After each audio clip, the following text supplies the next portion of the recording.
Introduction. First they came for the communists, and I did not speak out, because I was not a communist. Then they came for the trade unionists, and I did not speak out, because I was not a trade unionist. Then they came for the Jews, and I did not speak out, because I was not a Jew. Then they came for me, and there was no one left to speak for me. On a wintry November day in 1945, a simply dressed white-haired woman huddled beside a gaunt, somber man as they read a plaque affixed to a tree. The middle-aged German couple, man and wife, had suffered greatly during the war, and although the man looked particularly haggard, it was his wife who was close to fainting. The plaque itself was plain-looking, a white painted board with black letters and numbers. The inscription, however, was anything but ordinary. Here, in the years 1933, 1945, 238,756 people were cremated. Overwhelmed, the woman leaned into her husband for support. She was visibly shaken, knowing that he could have been one of them. Her husband was Martin Niemöller. They were standing at the entry of the crematoria at Dachau concentration camp outside Munich, where he had been an inmate from 1941 to 1945. Martin Niemöller said that upon reading the inscription, a cold shudder ran down my spine. But for him, unlike for Else, his wife, it was not only the number of people murdered that was upsetting. He was even more taken aback by the dates, 1933, 1945. Dachau had opened in March 1933, when the Nazis began incarcerating their enemies, just 1 month after Hitler came to power. Niemöller had been a free man at that time, a prominent pastor of an influential parish, and he remained at liberty until his arrest in 1937. Imprisoned in a Berlin jail and a concentration camp from 1937 to 1941, Niemöller and other famous camp inmates were transferred by the Nazis to Dachau in 1941. My alibi accounted for the years 1937-45, he told a German audience a few months after he and his wife visited Dachau. But God was not asking me where I had been from 1937 to 1945, but from 1933 to 1945. And for those years I did not have an answer. There is little doubt that the sentiments expressed in Niemöller's famous confession emerged from this revelatory moment at Dachau. Throughout 1946, he repeated the confession frequently to his German compatriots, modeling for them how to admit to and repent one's complacency toward and complicity in the Nazi era and the Holocaust. The popularity of what is known as the Niemöller Confession spread in the United States in the late 1970s and early 1980s with the rise of the human rights movement. Today, it is frequently invoked by a multitude of activists and others. Though it reflected Pastor Niemöller's particular circumstances in Nazi and post-Nazi Germany, groups and organizations ranging from Black Lives Matter to the Tea Party have appropriated the quotation for their causes. Secondary school teachers employ it to instruct American youth on the virtues of diversity and good citizenship. College students adorn their dorm room walls with posters bearing the German pastor's words. Politicians and pundits on the left invoke it in response to crackdowns on undocumented immigrants and minorities, while the United States Holocaust Memorial Museum in Washington and the Holocaust Memorial in Boston prominently display the confession. Despite the wide use of Niemöller's confession, its author's life story remains largely unknown. Previous biographies have done little to probe the depths of this complicated man, preferring instead to present him in a mostly heroic light. Would his admirers in the American public embrace the confession so enthusiastically if they knew of Niemöller's support for Adolf Hitler during his rise to power from the 1920s into the early 30s? The Nazis' stigmatization and persecution of minorities did not initially trouble Niemöller. He said nothing when the Gestapo arrested communists, socialists, and Jews, and not because he was timid. As we will see, he was anything but. He was silent because he shared the belief that these groups were anti-Christian and disloyal to Germany. Then They Came For Me is a revisionist biography that weaves together Niemöller's personal story with the great dramas of the 20th century that drove his moral and political evolution. It seeks neither to vilify him nor to add to the existing hagiographies, but rather to understand him and his confession, and to reveal what his transformation from Nazi sympathizer to committed pacifist tells us about how and under what circumstances such reversals are possible. Born in 1892, Martin Niemöller lived to 92, witnessing 2 world wars and the Cold War. He grew up during the German monarchy's struggle for world recognition and served proudly as a submarine officer in Kaiser Wilhelm II's Imperial Navy in World War I. After the war and the socialist revolution that overthrew the Hohenzollern monarchy, Niemöller entered the seminary. Ordained a Lutheran pastor in 1924, he remained an arch-conservative nationalist during Germany's short-lived liberal republic, the Weimar Republic, casting his ballot for the Nazis in 1924 and again in 1933. Although he welcomed the appointment of Hitler as head of the German government in January 1933, Niemöller soon recognized that Hitler and his followers sought to transform Luther's church into a Nazi-led church, where Nazi stormtroopers could pray to a blonde-haired, blue-eyed Aryan Jesus. It was this intrusion into church affairs and Nazi attacks on the Old Testament that sparked Niemöller's turn. A stubborn Westphalian by nature and a skilled manager and administrator since his days as a naval officer, Niemöller took command of the Protestant Church's opposition to Hitler's repressive church policy and remained its undisputed leader until his arrest in July 1937. His unlikely survival after nearly a decade in concentration camps gave Niemöller the opportunity to remake himself and his reputation in post-war Germany. The wiry, bespectacled, 5'8" Lutheran pastor lived for another 4 decades. In the immediate post-war years, he took the lonely stance of acknowledging the complicity of the German Protestant churches in the Nazi era. And indeed, he confessed his own egregious failure to combat anti-Semitism. An outspoken critic of West Germany and its Cold War patron, the United States, he wholeheartedly embraced pacifism and called for a united, neutral Germany. As a leader in the growing ecumenical movement that sought better relations between churches with diverse traditions and from different countries, he spent the rest of his life campaigning against war, nuclear weapons, and Western imperialism. Niemöller's detractors remained skeptical that his post-war evolution was as thorough as the former U-boat commander and anti-Semite implied. In fact, Niemöller's correspondence from the immediate post-war years confirms that his rejection of anti-Semitism did not come easily or quickly, despite his public comments.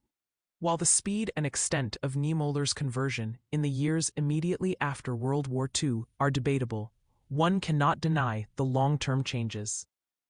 On his 90th birthday, Niemöller joked that he had started his political career as an ultra-conservative who loyally served the Kaiser. Now he was a revolutionary, he said. If I live to be 100, maybe I'll be an anarchist. While this tongue-in-cheek prophecy never came to pass, he had indeed embarked on tangled political and personal journeys. Niemöller was always on his way. Karl Barth, the world-renowned Swiss theologian, said of the pastor's propensity for change, Martin Niemöller's persona never quite changed, but his causes, all of which he served selflessly and passionately, did. He did not take them up haphazardly. There was a clear direction to his life. His transformation from nationalist to internationalist, from militarist to pacifist, and from racist and anti-Semite to champion of equality all evinced a more general transformation, from provincial, narrow-minded chauvinist to compassionate, open-minded humanitarian. In this, Niemöller is to be admired and his evolution celebrated. Committed as most of us are today to particular beliefs, we would do well to engage with the life of a man who changed his, even if that effort ultimately falls short of the truly heroic. 3.1. With God for king and fatherland, Martin Niemöller grew up in the shadow of the church, literally. Its bells ushered in and closed each of our days, he later recalled of his father's church, and we grew to love it as our second home. Heinrich Niemöller was pastor of a small Protestant parish in rural Lippstadt, a town of 13,000 in Germany's northwestern state of Westphalia. Lippstadt's farmers were more likely to supply Germany's nearby Rhine-Ruhr industrial hub on the Belgian-Dutch border with dairy products and farm produce than they were Germany's distant metropolises of Munich and Berlin. The faithful parishioners of Heinrich's church, the great church of St. Mary, were especially proud that their town had been the first in the region to accept the teachings of Martin Luther in 1521. St. Mary's, with its distinctive steeple and bell tower, was originally Catholic, consecrated to the Virgin Mary. In the years of the Reformation, the church became Lutheran but kept its old name. The Niemöller home was a 200-year-old parsonage on Bruderstrasse, next to another Protestant church, the Church of Brethren, where Heinrich occasionally preached, and just down the street from St. Mary's. As an adult, Martin Niemöller said he understood the importance of the Christian spirit that pervaded his parents' household, and how it had influenced the direction his life would take. The Lippstadt parish, Martin's younger brother Wilhelm remembered, was father's first love, and his parishioners returned that love.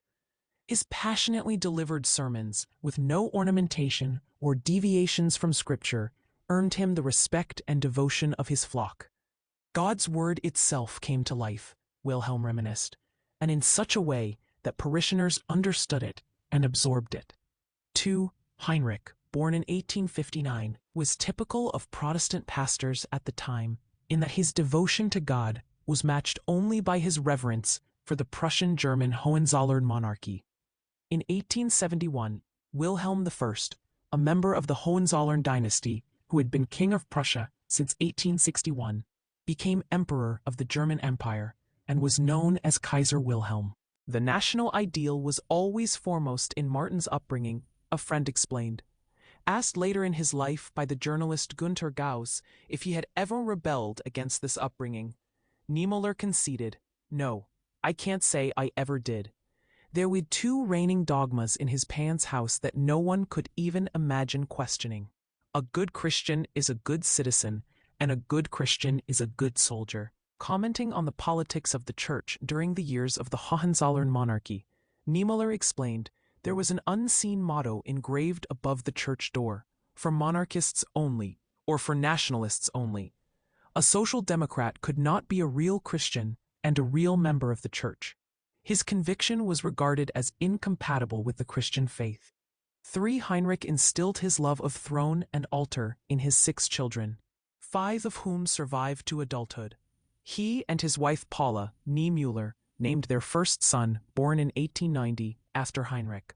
Their subsequent sons Martin, born in 1892, and Wilhelm, in 1898, were named after the 2 towering figures in their lives, Martin Luther and the current Hohenzollern emperors, Wilhelm I and Wilhelm II. The 3 daughters were Magdalene, Pauline, and Maria. The Niemöllers were Protestant and Prussian through and through. Martin inherited his nearly black eyes and dark complexion from his mother's side. Though Paula Müller herself was Westphalian, her Huguenot ancestors had been strangers to the region, having emigrated from southern France to escape the religious persecution inflicted upon Protestants by the Roman Catholic Church. Paula's father ran a general store in the town of Wersen near Osnabrück. Heinrich, who was 9 years older than his wife, had met her when she was a child. The Müllers were inordinately proud of their Huguenot heritage, which emphasized intellectual and artistic interests, and which no doubt was a factor in Martin's success in school. Paula's knowledge of Latin came in handy when she helped the children with their homework. Although artistically inclined herself and endowed with inexhaustible energy, Paula was confined to the role of a pastor's wife. Heinrich told her early in their marriage that her main duties were in the home. Martin was an imaginative, self-sufficient, curious, outspoken boy who spent his days outdoors and taught himself all manner of things, including the names of the constellations.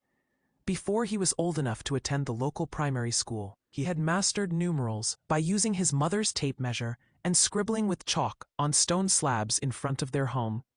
In a letter from later in their lives, Magdalene, his younger sister by nearly 3 years, wrote that playing in the garden of the Lippstadt parsonage was akin to playing in paradise, and that her older brother was her godlike hero. I was convinced he could do anything.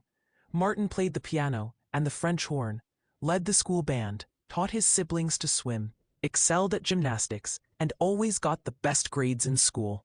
5. A small, thin boy with large protruding ears, Martin most enjoyed playing sailor along the Lippe River, a branch of which flowed through the parsonage garden, and exploring his neighbors' farms. It was an idyllic childhood for the most part, the major exception being his older brother's untimely death at the age of 3.5. NiemÄ maintained at the end of his life that the death of his older brother had a lasting impact on his life because it stimulated his earliest thoughts about Jesus Christ and heaven. Heidi died on Martin's second birthday, which left Martin the oldest of the NiemÄ children. 8-year-old Martin NiemÄ, with siblings Wilhelm and Magdalene. Animals, large and small, were part of their daily lives in Lippstadt, and of great interest to Martin, who made fast friends with the neighboring farmers' horses. It was a small creature, however, that took center stage in NiemÄ family lore. Martin, like most young boys of the era, eagerly collected cockchafers, a European beetle. On the occasion of a doctor's visit having to do with an injury to Martin's nose, one of the beetles escaped from its hiding place in a box under Martin's shirt. Not wanting it destroyed, Martin yelled, "That's mine! That's mine!" as the beetle flew about the examining room. Finally, when the doctor asked how Martin had injured his nose, the boy said he had fallen on it. "You definitely did not fall on your mouth," the doctor responded. But Martin's interest in nature came second to his love of the sea. By the age of 5, he knew he wanted to be an officer in the Kaiser's navy, and like many German boys, he would wear a sailor's uniform every Sunday. When asked what he wanted for Christmas, marine calendars and nautical posters topped the list. He shared with his siblings, perhaps foisted upon them, his enthusiasm for games of ships played in bed, using sheets for sails. He expected his sisters to memorize the types and names of ships in the German fleet from the large poster in his bedroom. Indeed, you could not see the wallpaper for the newspaper clippings, postcards, and photos of ships that covered it. Heinrich hoped that his son would take an interest in the priesthood, but during his early years, Martin never wavered from his goal of a career on the high seas.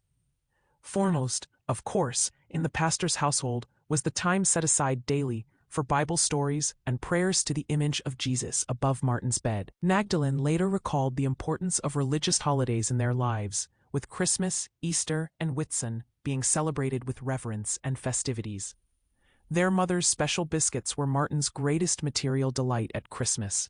His share usually disappeared on Christmas Eve. Acting a supplicant, he'd approach the other children with an empty plate, saying, "A poor beggar asking for a small donation."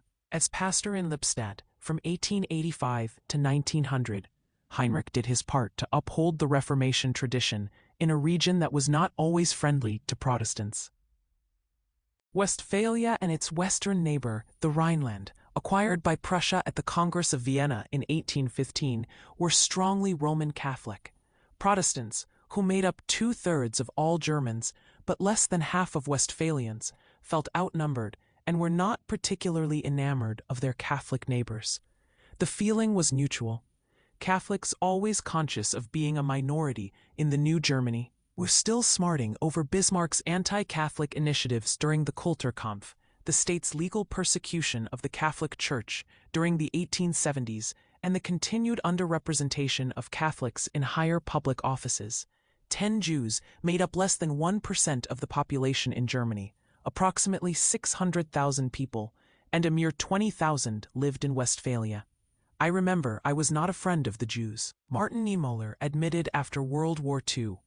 "I had no hatred against Jews, but this whole atmosphere of non-cooperation with the Jews was just that in which everybody grew up."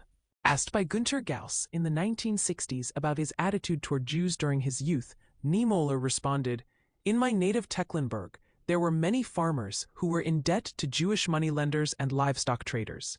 At that time, the mood in this area was not systematically anti-Semitic, but it was intuitively and traditionally so, and I never especially questioned it. In that, he was traditionally Protestant as well. The Germany of NiemÄ's youth was eager to flex its muscle on the international scene. Like an unbridled wild stallion, is how one German historian described its posture at the turn of the century. The death of Kaiser Wilhelm I on March 9, 1888, 2 weeks shy of his 91st birthday, ushered in Germany's Dreikaiserjahr, the year of the three emperors. His first successor was his only son, Crown Prince Friedrich III, Fritz as he was known, and his English wife, Crown Princess Victoria, named after her mother, Queen Victoria of Great Britain, were notorious liberals in the deeply conservative Hohenzollern court. At the time of his ascension, Fritz was suffering from terminal throat cancer. He ruled just 99 days, most of which he spent in bed. His death at the age of 56 left the crown in the hands of his impetuous and conservative 29-year-old son, Wilhelm II. There was little optimism regarding Wilhelm II's suitability for the role.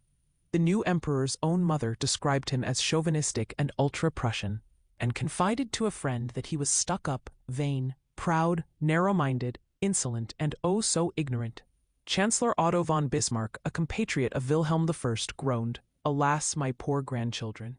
And Friedrich von Holstein, a diplomat in the German Foreign Office, wrote in his diary in May 1888 that Wilhelm II's reign would be the nemesis of world history. Holstein would prove prescient, convinced that the Hohenzollerns ruled by divine right and that God had appointed him emperor so that he could carry out the divine will. Wilhelm envisioned himself leading the German people on a Protestant crusade for global dominance. Instead, he led them into the abyss of war, humiliating defeat, and socialist revolution. Martin Niemöller's earliest years coincided with the beginning of Wilhelm II's reign. The 1890s witnessed unprecedented economic, scientific, and technological advance in Germany. But rapid modernization did not come without costs. All appearances aside, the unification of Germany in 1871 had not brought economic, political, and social unity. Economic advance and the concomitant emergence of a workers' movement brought strife. Conservative industrial barons and politicians tried to rally the workers to their nationalist cause, but had little luck. Rally the workers did, but not to the government's conservative agenda. Instead, they joined the opposition Social Democratic Party of Germany in droves. On the eve of the First World War, the Social Democrats were the largest party in the German parliament. Class antagonisms threatened to undermine Wilhelm's hegemonic aspirations. Wilhelm's was a personal style of rule. He ignored the responsible organs of government and made the vast majority of decisions based on his gut and the advice of his conservative entourage. The result was a zigzag course in foreign affairs as Germany lurched from crisis to crisis. Erratic, disruptive, and unpredictable as he was in handling Germany's neighbors, Wilhelm remained steadfast on one matter: strengthening the armed forces until Germany was the supreme power in Europe. Martin Niemöller was truly a child of Wilhelmine Germany, which yoked nationalism to Christianity. He shared the monarchy's faith in the empire's providential glory, and he was hardly unusual in his zeal. Many Germans encouraged their leaders to seek great power status, which at the time meant colonial expansion. Racism and ethnic nationalism propelled German imperialism. Wilhelm and his supporters saw empire as their right and destiny, but fulfilling that destiny would require a transformation of the state and its priorities. Where Bismarck had championed cautious Realpolitik, Wilhelm's new course was one of Weltmachtpolitik, global power politics, characterized by sea power and colonies. Once on the throne, he began building a world-class navy to challenge the British.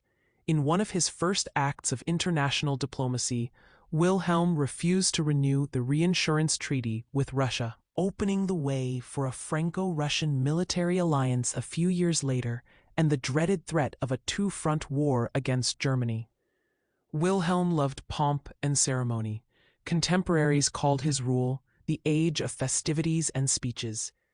When he couldn't be found sailing the seas aboard the royal yacht Hohenzollern, where he spent approximately one-third of his reign, the emperor was crisscrossing his realm, toasting his and his ancestors' birthdays, laying foundation stones at new churches, christening ships, attending parades, and always preening for the cameras. The stream of national commemorations and official holidays had a clear purpose: to shore up Hohenzollern rule during a period of rapid change when domestic discord, including challenges to the very idea of monarchy, was mounting. Wilhelm sought whenever possible to make explicit the ties binding the German people to Martin Luther and the Protestant Church. Especially important to him, was the supposedly unique role of Germans in the coming of God's kingdom. To this end, in 1892, the Hohenzollerns made elaborate plans for the 375th anniversary of Martin Luther's alleged nailing of his 95 Theses to the doors of the Schlosskirche in Wittenberg on October 31st, 1517, inaugurating the Protestant Reformation. Wilhelm's father and grandfather had embarked first on the partial rebuilding and later the complete renovation of the historic Schlosskirche, which had been damaged by fire during the 7 Years' War and again during the Wars of Liberation. The younger Wilhelm and his advisors spared no expense, making the rededication of the church on October 31st, 1892, a moment of national prestige. 15. Accompanying Wilhelm to Wittenberg were the Empress, 3 of their young sons, the Duke of York, the Crown Prince of Sweden, and several German princes. At the head of the procession from the railway station to the church were all the highest clergy of the German Protestant Church, followed by pastors of lesser rank, military generals and officers in uniform, ministers of state, and government officials. The Kaiser and his entourage brought up the rear. Surrounded by the imperial guard, throngs of well-wishers lined the streets.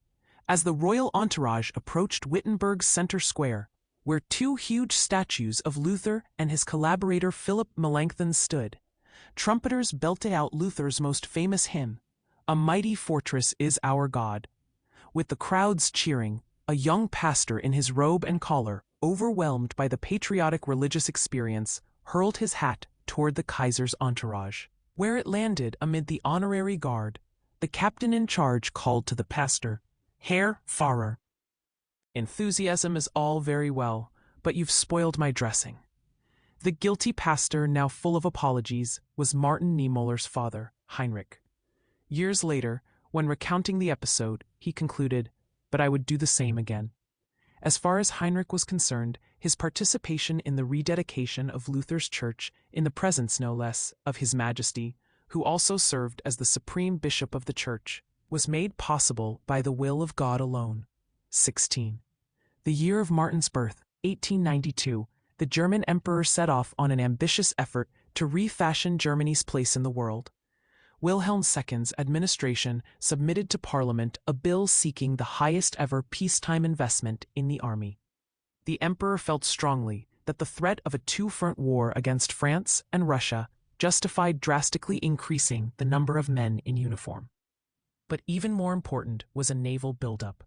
Also that year, Wilhelm appointed Alfred von Tirpitz, Chief of Staff of the Navy Executive Command.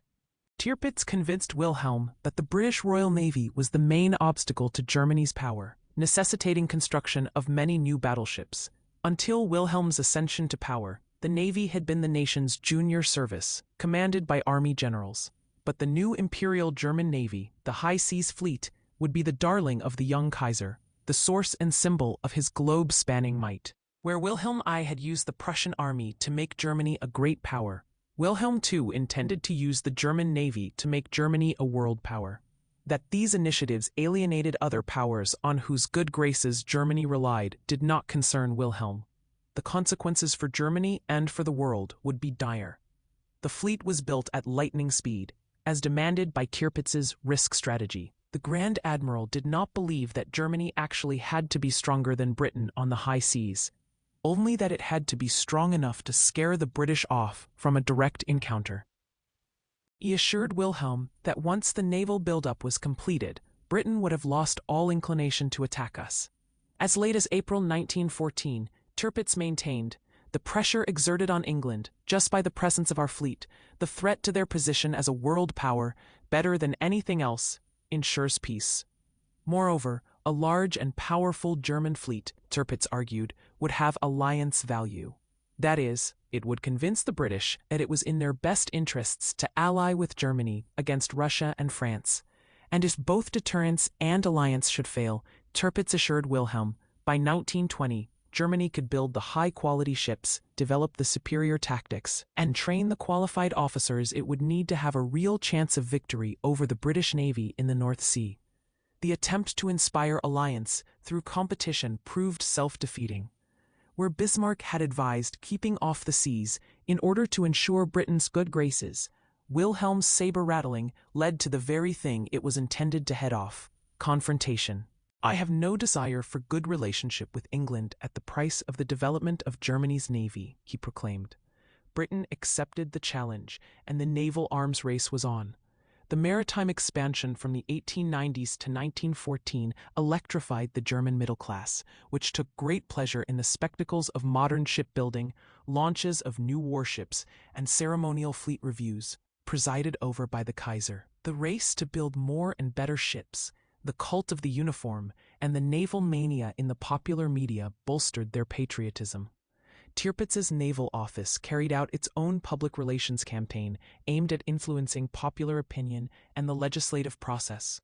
Active and retired officers, writers, and friendly academics, so-called fleet professors, disseminated naval propaganda through books, brochures, newspaper articles, and lectures. A young Martin Niemöller gobbled it all up. 19. Several ultranationalist lobby groups, founded in the 1880s and 1890s, including the German Colonial Society, the Pan-German League, and, most important, the German Navy League, also sought to shape public opinion and pressure the government to pursue aggressive Weltmachtpolitik through naval expansion.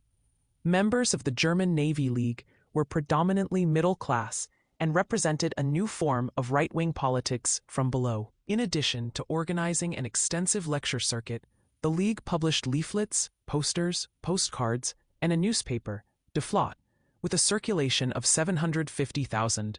A pioneer in propaganda, the League was also an early adopter of the new medium of cinema.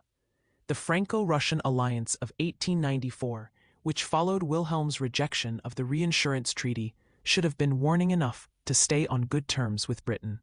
After all, Bismarck's advice that Germany be one of three when there are five had proved sound, but Wilhelm and his advisors remained convinced that Britain would eventually be drawn into an alliance with Germany, because English colonial interests clashed with those of France and Russia, and were best served by partnership with the continent's supreme industrial and military power. This vision might have been realized had German foreign policy been more restrained. But Wilhelm's imperial pursuits and the naval arms race exasperated England. As British Foreign Secretary Sir Edward Grey lamented, "The German Kaiser is aging me. He is like a battleship with steam up and screws going, but with no rudder, and he will run into something someday and cause a catastrophe." 21 Wilhelm's penchant for stirring up trouble in faraway places, including his infamous telegram to President Paul Kruger of the Transvaal in support of the Boers against the British in 1896, was on ostentatious display during his historic trip to the Middle East in 1898. The stated purpose of the expedition to the Orient was to inaugurate a Protestant church in Jerusalem, the Lutheran Church of the Redeemer, on Reformation Day, October 31st. Constructed in the 1890s according to Wilhelm's preferred Romanesque revival style, the church had a bell tower, designed by the Kaiser himself, that offered panoramic views of the Old City. Wilhelm intended the monumental tower to serve as a symbol of German Protestant presence at the holy places of Jerusalem. 22. Since his boyhood, Pastor Heinrich Niemöller had dreamed of visiting the Holy Land. After learning of the trip, he was eager to join, though the mere thought of spending time in the presence of the Emperor was more than he could fathom. How would an ordinary mortal, like himself, manage a berth on the ship that was to carry the leaders of the German Protestant Church? Evidently, Heinrich had earned great respect in his Lippstadt church, for his parishioners and presbytery donated most of the 1,500 marks he needed to make the trip. In a further stroke of good fortune, the president of the Protestant consistory of Prussia granted the small-town pastor the final berth, das war Gottes Finger. Heinrich proclaimed. On October 17, 1898, Heinrich and more than 200 German pilgrims set sail for Haifa from Genoa on, ironically enough, the British steamer Midnight Sun. Although nearly one-third of the pilgrims were women, mostly wives accompanying their husbands, Paula was not among them.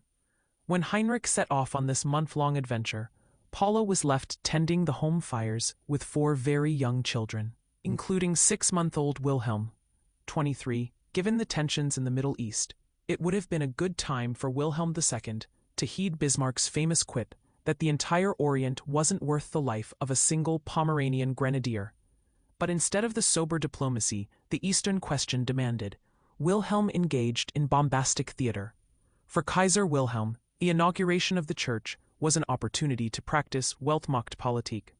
With the Ottoman Empire in decline, he saw a chance to secure a German Protestant foothold in the Holy Land. Traveling by sea in his palatial white yacht Hohenzollern with an escort of German warships, Wilhelm began his grand tour of the Orient with a stop in Constantinople to meet with Sultan Abdul Hamid II. From there he continued to Haifa, where the imperial couple disembarked for a dusty ride to Jaffa and then Jerusalem. Although they were guests of the Ottoman Sultan, the Germans entered the Holy Land with the air of conquerors. Huge crowds gathered to witness the imperial procession: 120 carriages, 1,300 horses and mules, 100 coachmen, 600 drivers, 12 cooks, 60 waiters, and 230 tents, followed by Turkish lancers, German hussars, and the emperor's entourage. In his dedication speech, Wilhelm underscored the mythical relationship between Germany and the Holy Land, declaring, "From Jerusalem came the light in splendor from which the German nation became great and glorious. And what the Germanic peoples have become, they became under the banner of the cross, the emblem of self-sacrificing charity."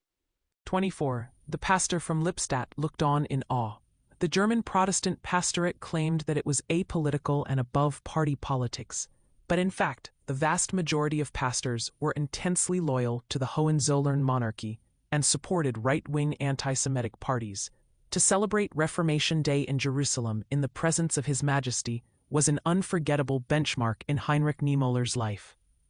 His trip was as much a celebration of German power and prestige as a religious pilgrimage is evident in certain entries in his ornate memory book, Up to Jerusalem. On October 18th, he noted the anniversary of Napoleon's 1813 defeat at Prussian hands in the Battle of the Nations at Leipzig. On October 22nd, the birthday of Wilhelm II's wife, Empress Augusta Victoria, Heinrich recorded, "We must thank God that our people are led by a royal couple whose marriage is so holy and pure." The consecration of the Redeemer Church itself was a milestone in the history of German Protestantism, an evangelical manifestation of a sort which had not been seen in modern times, according to Heinrich. Nothing could better demonstrate the alliance of throne and altar, in his view and that of many others. When Heinrich returned by ship and train to Germany, Martin accompanied his mother to the station to meet him. A month is a long time for a 6-year-old boy to be separated from his father. On his way to the station, Martin's big worry was whether he would still recognize his father, and vice versa. Shortly after his return, Heinrich moved his family from tranquil Lippstadt to bustling Elberfeld in the industrial Rhineland. The family balked at leaving their own little Eden, but Heinrich cited Elberfeld's superior schools as his reason for this unpopular decision. He may also have been eager for a more challenging pastorate. Although the two locations were not even 70 miles apart, the family suffered from culture shock. In place of the most beautiful Westphalian churches from the pre-Reformation period, Wilhelm remembered, "We found a somewhat frightening brick Gothic, in place of the intimate parsonage, a less cozy row house. In place of our rich and well-kept garden, we got a garden, but with such lack of light and air, neither roses nor potatoes could flourish." Although the homesickness eventually wore off, Martin would remember the 8 years he lived in Lippstadt as the high point of his youth. During the most miserable time of his life, in Sachsenhausen concentration camp in the late 1930s, he wrote his parents, reflecting on his idyllic childhood in Lippstadt. 26. Although both sons held their father in great esteem, Heinrich was often too busy tending to his parish to spend time with them. It was their mother, Paula, who took charge of their education and upbringing. Wilhelm found a male role model in Martin. "He was 6 years older than I was, and that is a great deal when you are young. At that time he would hardly have realized that I loved him. Wilhelm recalled in his 40s, "It would never have occurred to me to say such things." 27. In Elberfeld, Martin would recall, "The parish was an industrial one, in which the old families were but a small minority in the ceaseless flow of immigrants who came from Eastern Germany. With rapid industrialization came economic volatility, unemployment, poor working conditions, the turn to class consciousness among common laborers, and increasing indifference to religion. Other factors that added to demographic disorder and Protestant anxiety included emigration from Germany to the United States, the internal migration of Protestants into traditional Catholic territories, and the migration of Catholics into traditional Protestant territories. In addition to his increased pastoral duties, Heinrich spent untold hours with the Gustav Adolf Union, an organization designed to spread the Protestant faith where it was under threat from Catholicism, and the Rhenish Missionary Society, which sent Protestant missionaries to Africa. With Paula ruling the roost, the family thrived in spite of Heinrich's absence. Wilhelm Niemöller, the historian in the family, claimed that his father made more than 2,000 house visits every year, offering his parishioners counseling and prayers. He witnessed broken marriages, prostitution, children born out of wedlock, alcoholism, criminality, unemployment, and child labor, sometimes with young Martin in tow. One home visit made a lasting impression on the boy. He accompanied his father to the home of a poor weaver dying of tuberculosis. As his father prayed with the man, Martin eyed on the wall a framed piece of cloth stitched with gold-colored beads that read, "Was würde Jesus dazu sagen?" What would Jesus say? This was Martin's introduction to the social question. What would Jesus say about the poor, the sick, the infirm, the victims of the Industrial Revolution in Elberfeld? In the Niemöller household, the answer to this question was not settled. Certainly Jesus would say that a Christian has the responsibility to address social misery through prayer and pastoral counseling. But there were also signs that Heinrich agreed with the views of Pastor Adolf Stoker, who founded an ultra-conservative and anti-Semitic political party that advocated addressing the origins of social misery through legislative reforms. Most pastors, however, viewed the class hierarchy as God-given and therefore as not to be challenged by mere mortals. When it came to the plight of the poor, Protestant church officials, including Wilhelm II, the supreme bishop, held the view that pastors should busy themselves with the souls of their parishes and cultivate brotherly love, but keep politics out of it. A year earlier, in 1895, conservative church leaders had affirmed the doctrine of two kingdoms, whereby the state deals with earthly matters and the church with spiritual. Officially, political activism was said to divert the church from the goals set by the Lord of the church, generating spiritual happiness. Of course, that Wilhelm himself was the supreme bishop, and that he tried so hard to bind German Protestantism to German nationalism, suggested that this was a selective understanding of the issue. 30. While Heinrich tended to his flock, the Niemöller children attended the Elberfeld Grammar School. At that time, secondary school or gymnasium began after 4 years of elementary school, but Martin was so bright that he was promoted to gymnasium after 3 grades. He was good in mathematics, in physics, in Latin, and so proficient in Greek that he and several fellow students formed a society to read Greek poetry for fun. He also loved gymnastics, which had been popular in Germany since the gymnastics movement got its start as a means for physically preparing for the wars of liberation in the early 19th century. And Martin had the opportunity to travel.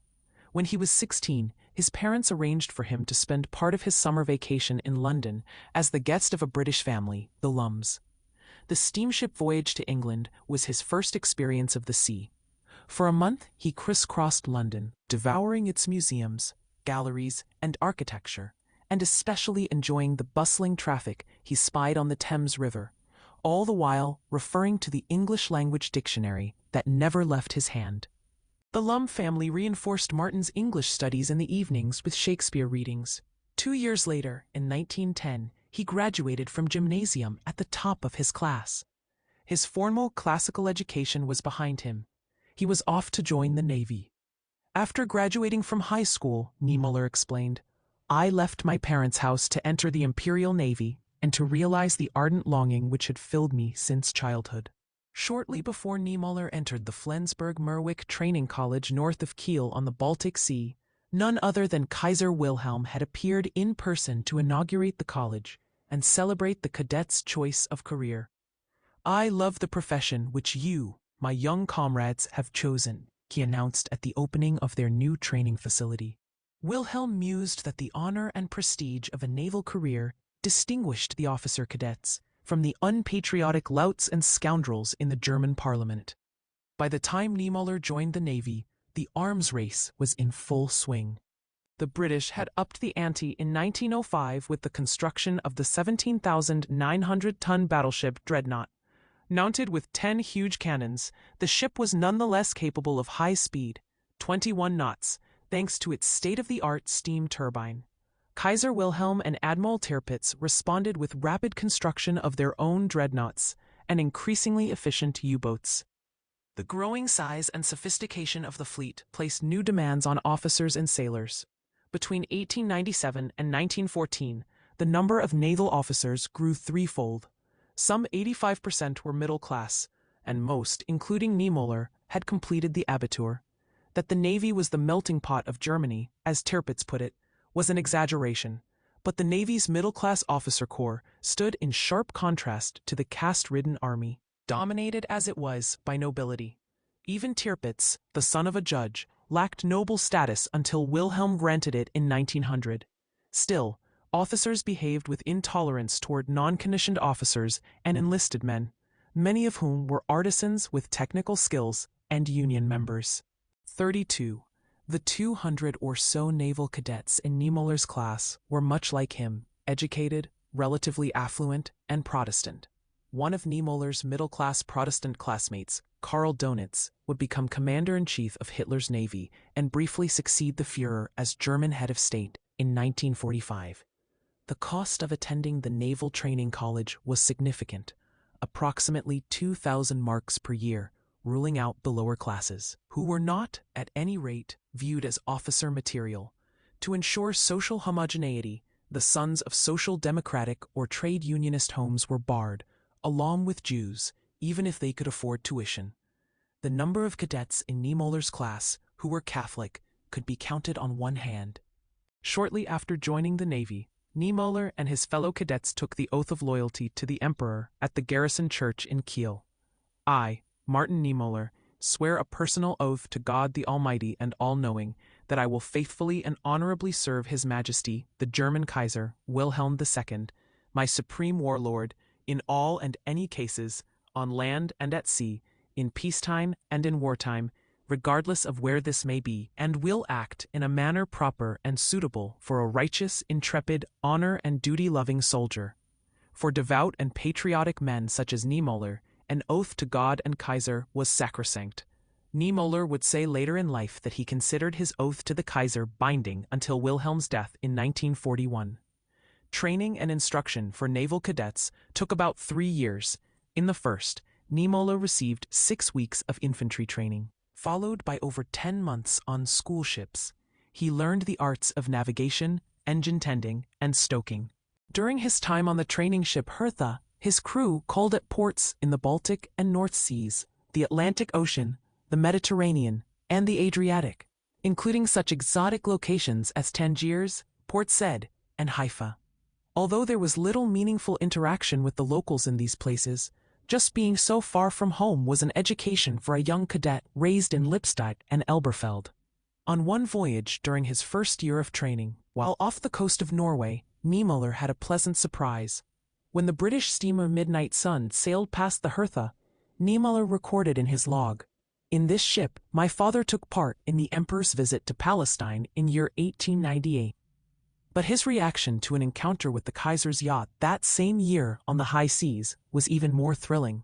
As the Hertha's crew scrambled to acknowledge the passing Hohenzollern with a 33-gun salute, Wilhelm could be seen saluting in return from his bridge, a moment that filled the young cadets with pride. The second year of naval training was spent mostly at the Flensburg-Merwick Training School, on the border of Denmark, and included instruction in everything from navigation and seamanship to gymnastics and dancing. There were even English and French language lessons. But it was not as though NiemÃ enjoyed a liberal arts education. Cadets learned virtually nothing about politics, socio-economic issues, or foreign cultures.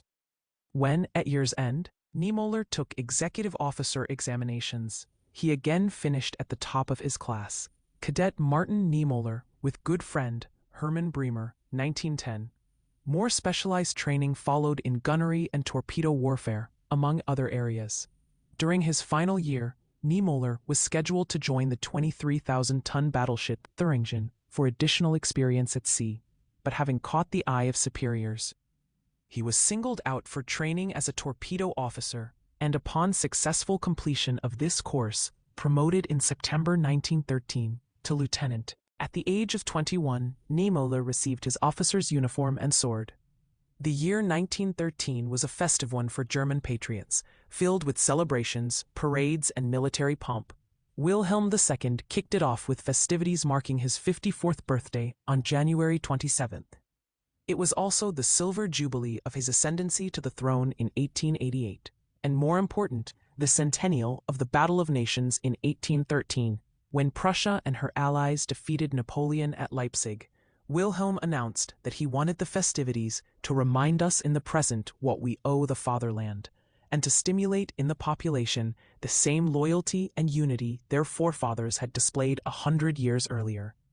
The first major commemoration of the victory over Napoleon took place in Berlin on March 10th, 100 years to the day after King Frederick Wilhelm III gave his famous address to my people, urging them to make great sacrifices in the war against Napoleon's Grand Army.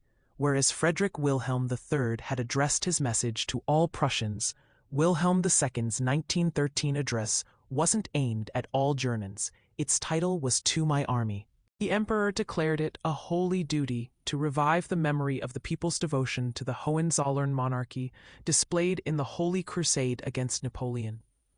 Following subsequent commemorations in Bavaria and Leipzig, a journalist noted, "The common people completely disappear behind the spiked helmets and bayonets." 37.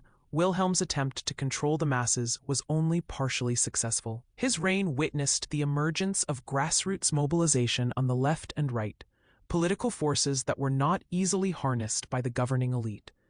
Wilhelm's adoration of hierarchy, evident in so much of what he said and did, "I am the sole master of German policy, and my country must follow me wherever I go," undermined any sense of genuine harmony between the monarchy and the nation.